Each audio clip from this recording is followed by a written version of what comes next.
Team Tenacity. He's got it right. Oh, as I say, Team Tenacity. But it's Team Tenacity. And what a great day it is today. Thanks for inviting me down.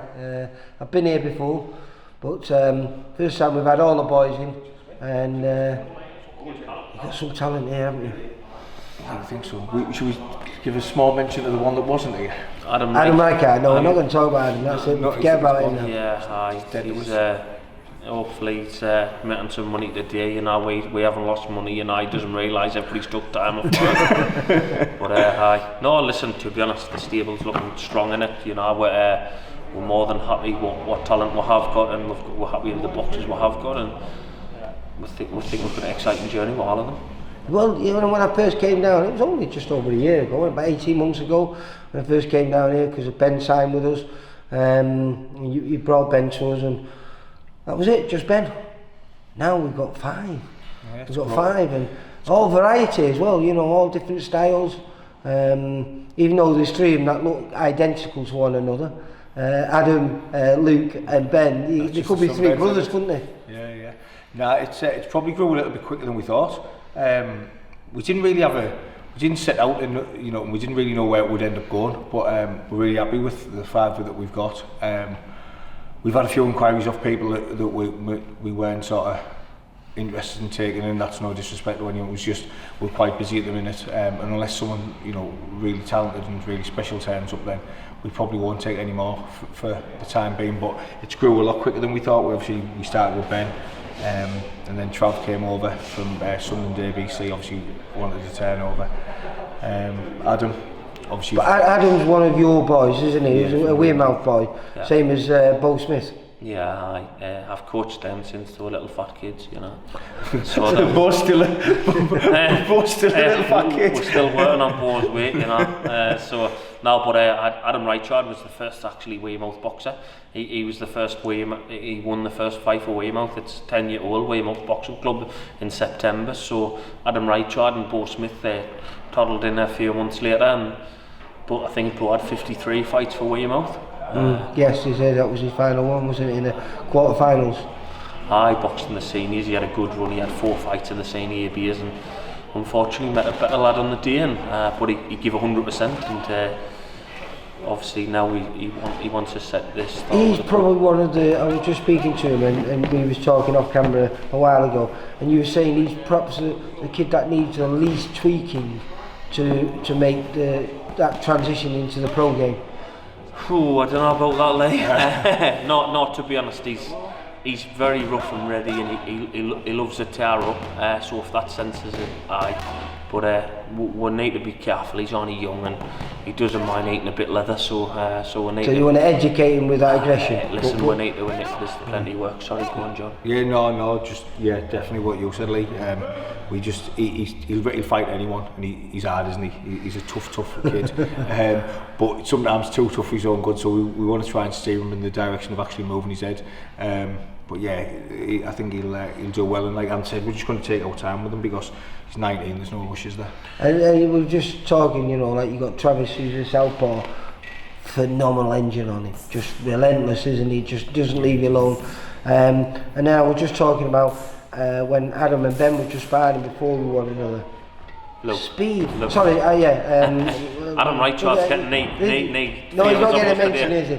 We're not giving him any credit. But them two, Luke and Ben, sparring with one another. It's a joy to watch because the speed of punch is phenomenal from both of them. They're both class acts, you know. Like it's been a joy to watch them. Obviously, Luke's just joined the stable recently, and seeing Luke and Ben, it's like you've witnessed a bit of it yourself this morning, and good. It's very good. Listen, I think like they're both as sharp as each other, so they complement each other very well. And you also got a group of good amateurs who I met a few of them, one of them being your son, down here. But Shane, I've just spoke to him, Shane Patterson, the sharp style slayer. Andy, that's what you call him, not us. But no, he's a good fighter, Shane Patterson. I think I don't know if he's had 50 odd fights, 55, 56 fights. He's only lost 6 or 7. Yeah. I think he had 18 and on his 19th bout lost for us. So he's a talented kid. He was at another club before he joined here, and I think working with the pros, he's enjoying doing little bits and pieces. Do you think it's helping? Because sometimes, you know, it's hard training, you know, as an amateur boxer, because you don't see where it could possibly go. You don't. When I was an amateur, I never thought of being professional. It was light years away. But when you're training in the same gym and these guys who are professional, and you see them like Ben and Travis, who've been on the big stage, Adam been on the big stage, we've seen them on TV now. When you do see that, it must give you inspiration to think, oh, yeah, it's maybe. definitely inspiring, isn't it? And it's someone to sort of look up to and to think I want to be in that position. But I think what's important, and Ant's doing it really well with Shane, is sort of holding them back a little bit, because I think if we turned out to Shane now and said, do you want to turn over? He said that. He would. But he did say wait until you said he was ready. Yeah, and like obviously, I mean, I've known Shane since he was 12, something like that, but obviously he's with Ant every night, and Ant's doing a really good job of keeping him where he needs to be for now. He's a little bit different to Bo. He needs another couple of years before he turns over, but Shane Patterson has always been very good, and he could be a superstar, Shane Patterson. John, I mean, this is Andy's gym here, Wearmouth. Your gym is just across the water, is it? Yeah, it's about 30 minutes away, so that's at the Hartlepool. And how does that work then? How do the lads vary from going here to yours to what? Me and John speak like on a weekend, and we sort of like try and vary like the training across the two sites. There's some fighters who do more in this gym, and like Luke does a little bit more in John's. Right. John, like Luke's from Hartlepool, so it'll be Daft Luke coming up to Sunderland every night, because the two sites, but we're trying like work what's best for us and them. So some nights John will have them all in, some nights it'll all be in Weymouth Boxing Club. So we're trying to balance the books and really doing ultimately what's best for the fighters. How are you finding that now? Because you know, this is a successful amateur club, you're running this as well as doing the pros. Do you have any free time?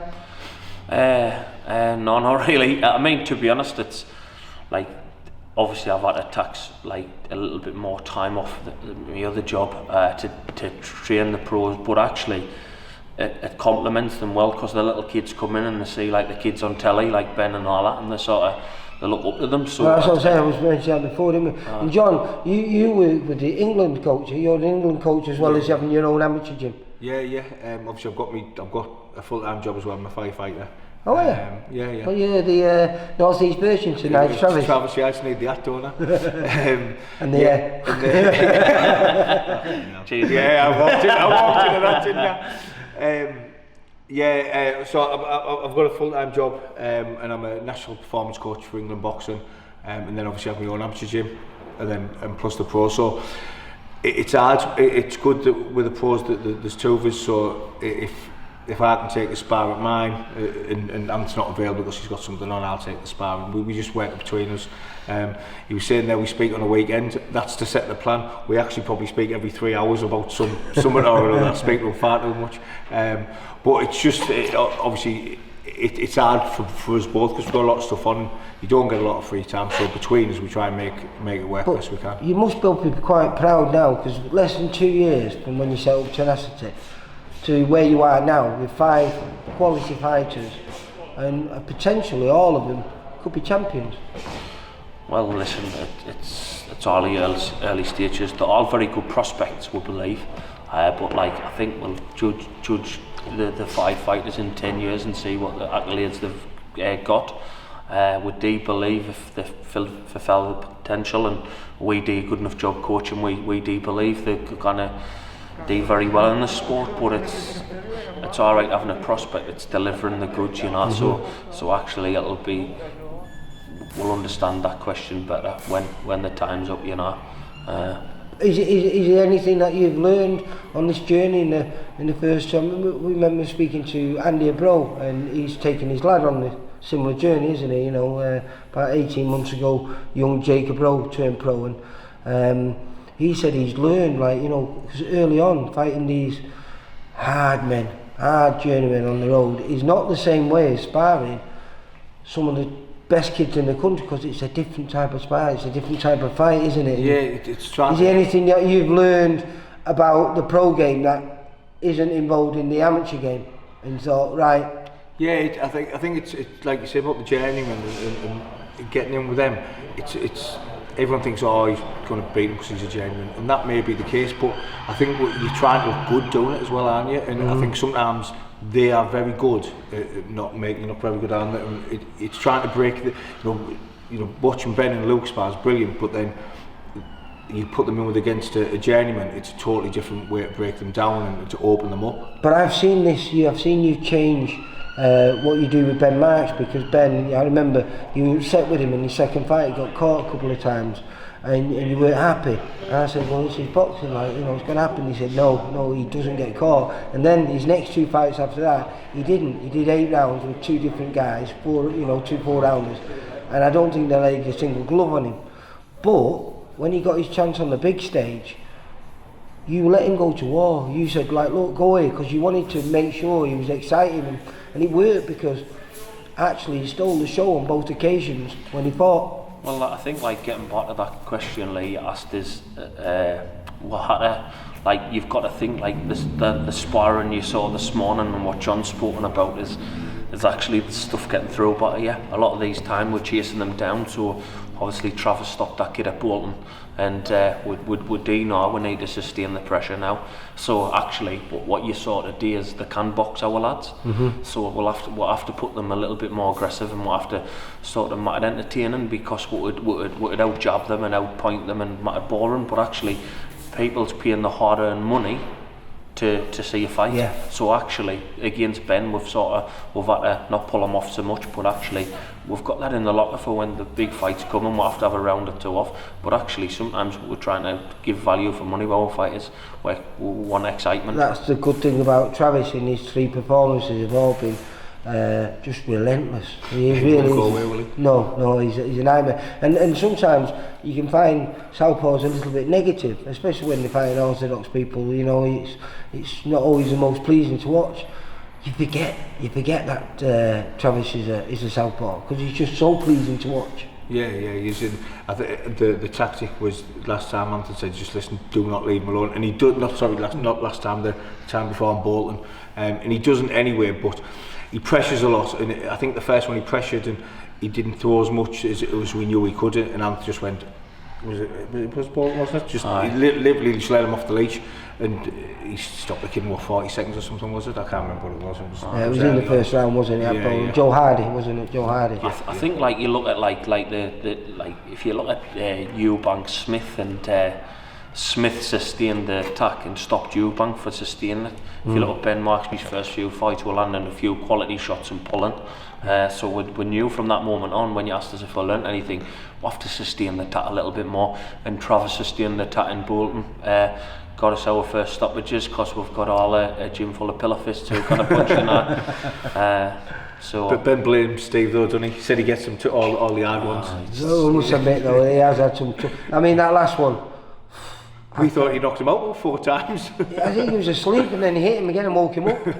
Yeah, it's silly tough. But, the gaffer gets easy ones for the Tenacity lads, you know. No, listen, what happened? Same for our local lads, that's what we want. Yeah, that's what it is. You're all supposed to be hard up in the north east. Well, I don't know about that, I don't know about that, but no, like, Steve's managed them impeccably in my so we haven't got the stoppages at the minute.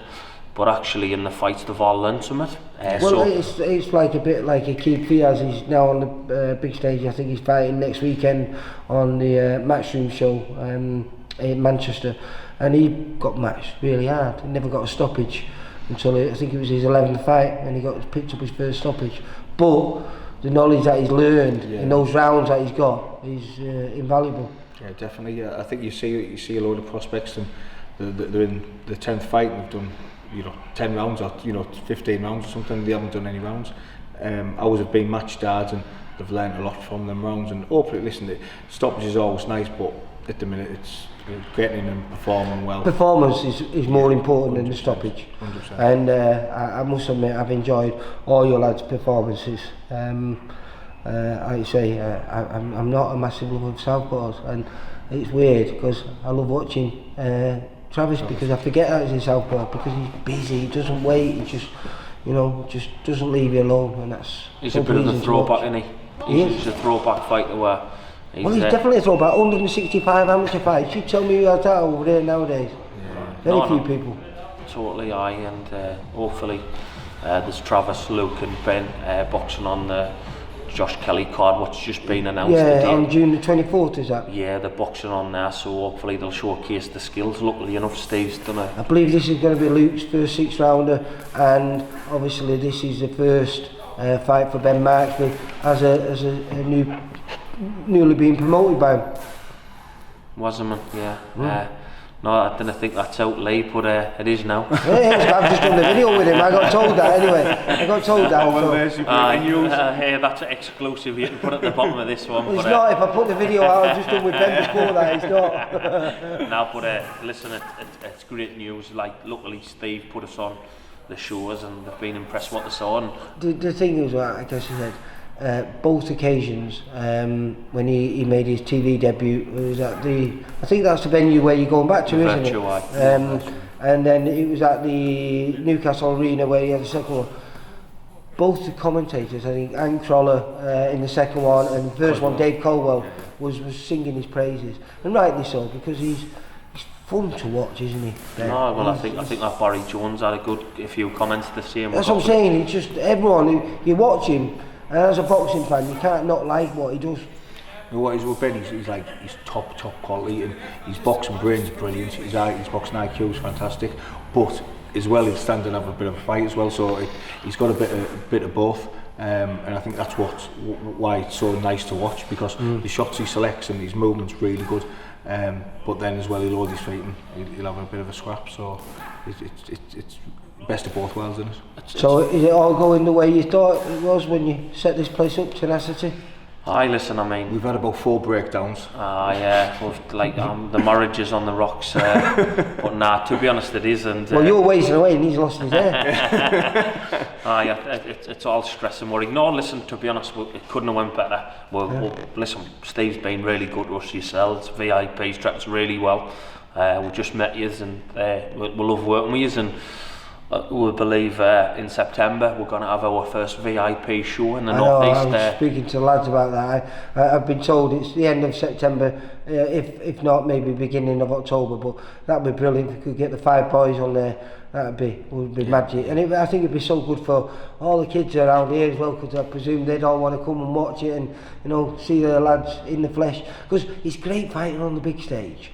But it's much more intimate fighting on a small hall show, because you mingle with the crowd afterwards, before and afterwards, and it's a slightly different feeling, isn't it?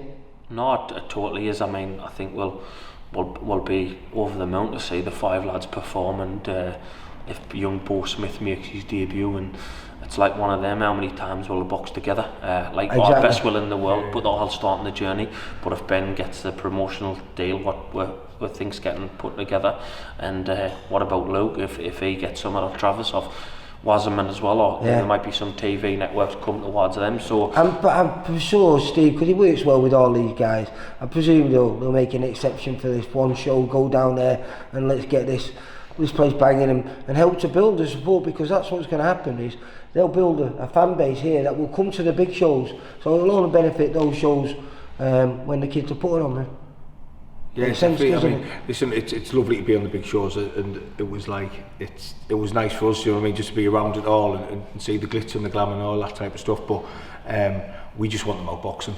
So, you know, we're the small hall shows or the big shows, we're happy just to get them out. Listen, obviously the goal is always, you know, you want to be on the big shows and you want to be boxing for titles, and that'll all come.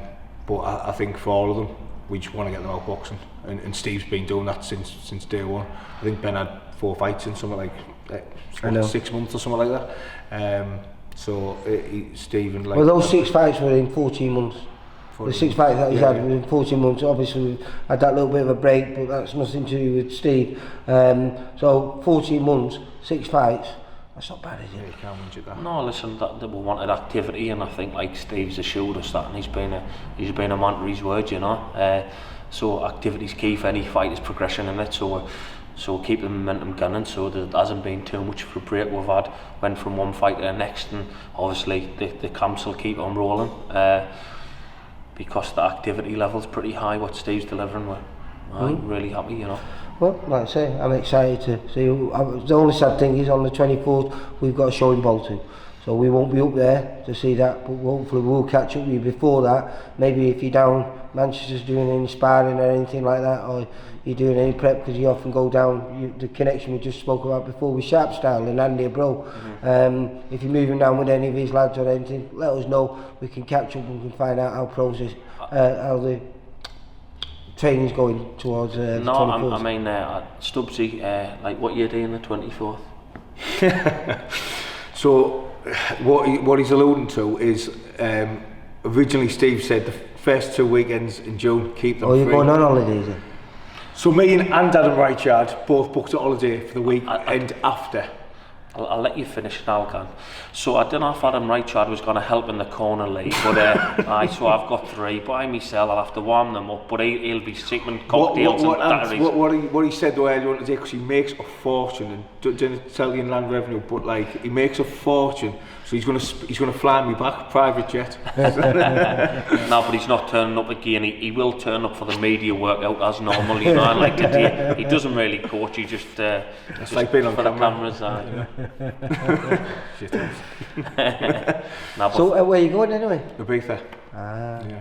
Me and Adam have got a couple of beach bars booked in that. It's a good example of your fighters, you know. Yeah, I'd be on the water, you know. No, but thanks, Lee, for coming. It's a pleasure. I've enjoyed it today. Like I say, it was my own little media day where you put all the lads, got them up, put them through the ropes for us, bags, pads, sparring, and it's so much fun to watch. Because like I say, every one of the kids, they've all got something a little bit special about them. I think whatever you started 2 years ago, I think you must be doing something right, you two. Hopefully.